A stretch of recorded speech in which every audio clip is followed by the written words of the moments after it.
si, ele é um algoritmo digital que é representado por... que é fracionário.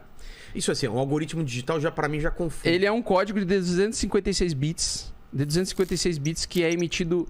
que são emitidos novos na época era 50 novos a cada 10 minutos. O que acontece? Um cara criou um protocolo, que é o chamado Bitcoin, ponto a ponto, que é um dinheiro digital, onde ele ia fazer uma emissão programada que iria ser reduzida a sua emissão pela metade a cada 4 anos até 2140. Tá. E ele ia emitir no máximo 21 milhões de unidades de moedas. Ele fez essa programação. Ele fez essa programação. Por que ele fez essa programação? Porque no nosso dinheiro convencional, ele tem a emissão ilimitada, infinita. Então, se o dinheiro fica sempre sendo impresso ao longo dos anos, a população que usa esses dinheiros, tipo real, euro, dólar, tende a ter o poder de compra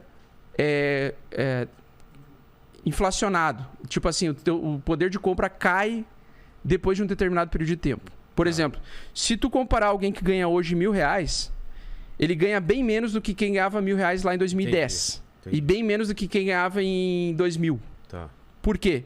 Porque a emissão vai fazendo com que tenha um processo chamado de inflação e tu vai perdendo o teu poder de compra ao longo dos anos. Então o Satoshi Nakamoto percebeu isso. Não sabemos se era um grupo de pessoas ou se era um cara que desenvolveu isso.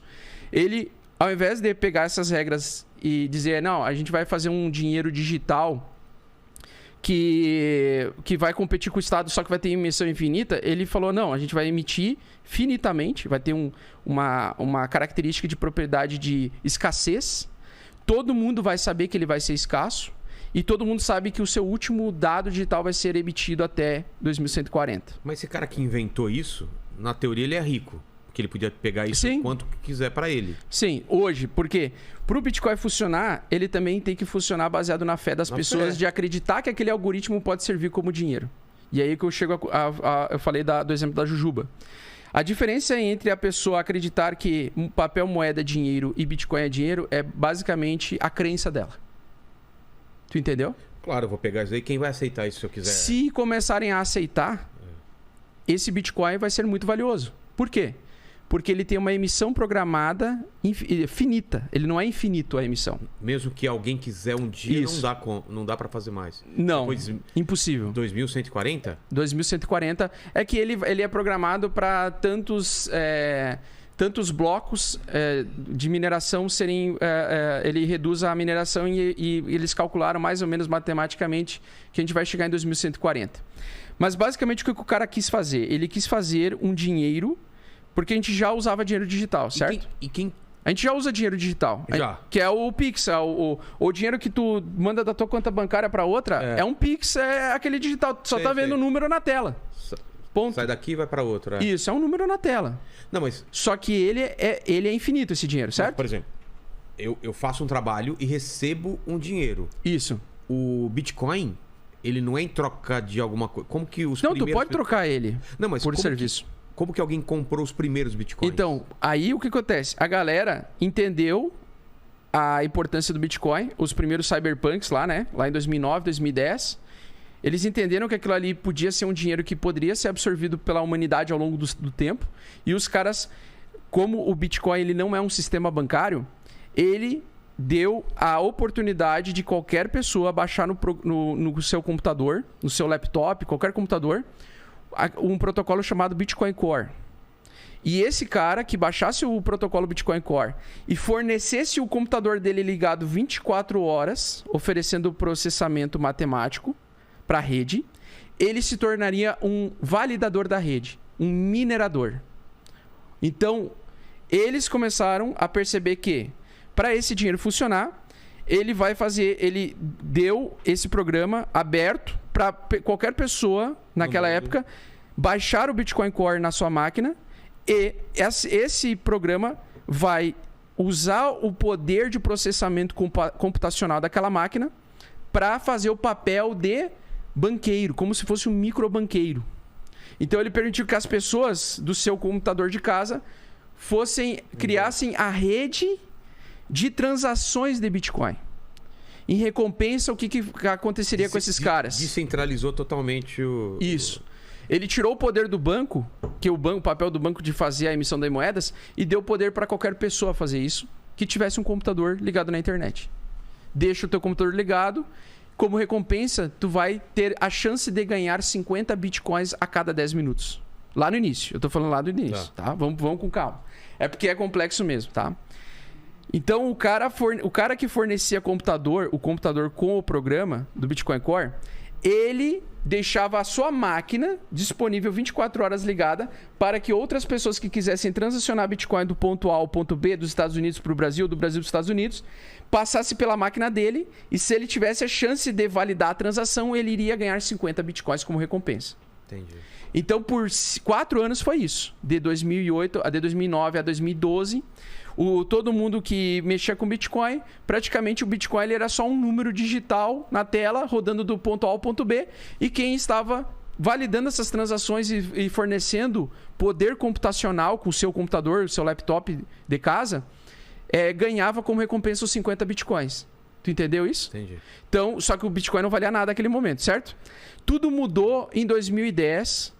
quando um britânico decidiu comprar... Acho que foi um americano decidiu comprar de um britânico uma pizza, aceitando Bitcoin.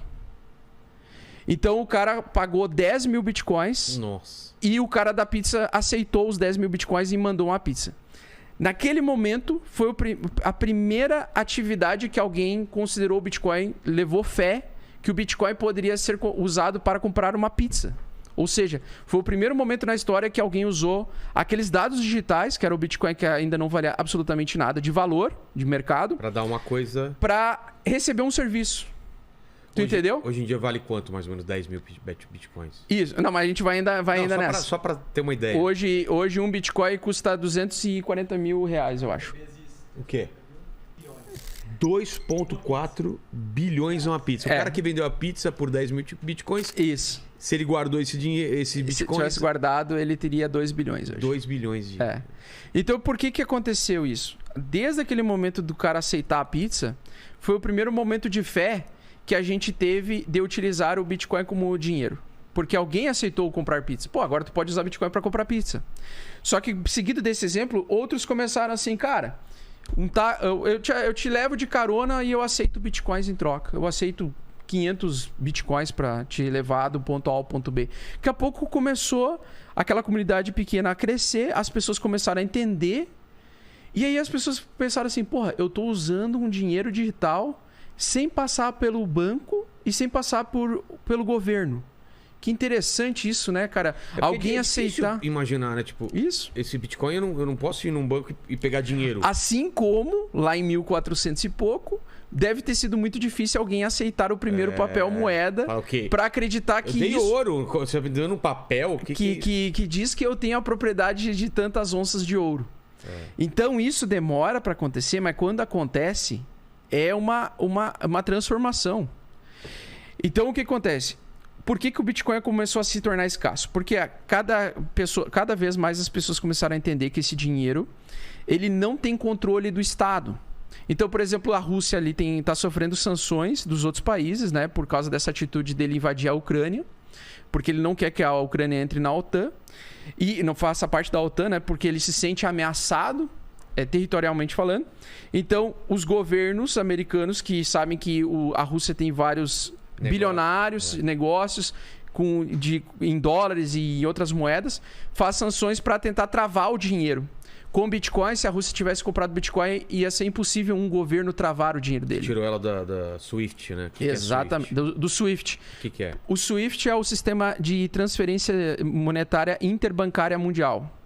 Então, é ele que faz a transferência de um Bradesco para um HSBC, por exemplo, ou do Itaú para um HSBC ou para o Citibank, por exemplo. Então, a plataforma SWIFT é a forma de você transferir valores interbancários globais, tá? Então, só que o Bitcoin, ele é o SWIFT que dá liberdade para as pessoas de você usar o seu dinheiro da forma como você quer, sem ninguém meter o bedelho. Como fizeram isso? Ele tem a emissão programada desses algoritmos de 256 bits e ele te dá uma chave pública. essa chave pública é o teu endereço de carteira. Tu tem uma carteira pública quando tu tem Bitcoin. E tu tem, junto com a tua carteira pública, é como se você recebesse uma carteira digital e ela tivesse um cadeado. E só quem tem aquela chave pode acessar aquele cadeado para abrir aqueles fundos daquela carteira. Isso tudo fica dentro da blockchain. A blockchain é uma base de dados que registra todas as transações do ponto A ao ponto B. E a blockchain é a tecnologia que permite assegurar que você publicamente recebeu tantos bitcoins e deixou, abriu mão dos seus bitcoins para mandar para outras pessoas. Tá? Então, tu tá entendendo mais ou menos isso? Tô. Tá entendendo mesmo, Velano? Pode perguntar, é sério. Posso perguntar? É porque mesmo? Tem muita gente que te assiste que vai estar com as mesmas dúvidas. Então, tu pode ser bem sincerão comigo. Vamos retroceder, então. Vamos lá. O cara criou um algoritmo. Um protocolo, na verdade. Um protocolo, né? Que emite 50 algoritmos, ou 50 unidades de Bitcoin e pagava essas 50 unidades de Bitcoin para a cada 10 minutos durante 4 anos, dos primeiros 4 anos, para qualquer pessoa que fornecesse poder computacional para a rede e fizesse o papel de banco. Fizesse o papel do banco. Essas primeiras pessoas, então, foram os primeiros donos dos bitcoins. Isso, os mineradores. Os mineradores. Isso. Depois a gente vai falar sobre a mineração, que ainda continua até hoje, né? Sim, sim. Aí, esses computadores eram os bancos descentralizados. As pessoas começaram Não é que eles eram banco, eles eram tipo nós de rede. A gente. Ele era de qualquer pessoa. Qualquer pessoa que colocasse um computador e instalasse o Bitcoin Core. Aí ele deixava a maquininha para todo mundo passar pela máquina dele e aprovar a transação. A máquina que faz a transação ou não, a aceitação de enviar o dinheiro do ponto A ao ponto B. Entendi. Entendeu? Entendi. E aí, quando as pessoas começaram a comprar e fazer negócios com E baixar o Bitcoin Core. Aí começou a funcionar. Isso. A Bitcoin nasce quando? Que ano que foi? Ele nasceu em 2009, ali em 3 de janeiro de 2009, se eu não me engano, que ele foi a primeira transação. O white paper foi em novembro de 2008. O que é o white paper? O white paper foi o papel que eles colocaram num fórum de Cyberpunk explicando o que é o Bitcoin. Então, mas o criador, o nome do cara? É o Satoshi Nakamoto. Cadê esse cara? Ninguém sabe quem é ele. Ninguém sabe quem ele é. Ele pode ser um... Ele pode ser um cara que já morreu, muita gente acha que é o Hal Finney, que já morreu, que era um cara que era bem libertário e manjava muito de criptografia.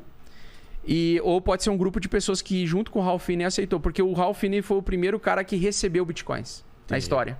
Então, muita gente acha que ele foi o primeiro cara que enviou para ele mesmo. Ele usou um codinome de Satoshi Nakamoto num fórum e, supostamente, ele mandou para ele mesmo. Esse cara já morreu em 2014. Por que um cara que cria uma coisa tão absurda dessa de fantástica não vai querer receber o crédito? Não sei se ele vai querer receber o crédito. É porque a carteira do Satoshi Nakamoto é a única que tem acima de 1 milhão de bitcoins e que nunca foi movida. Ah, é? Nunca foi movimentada.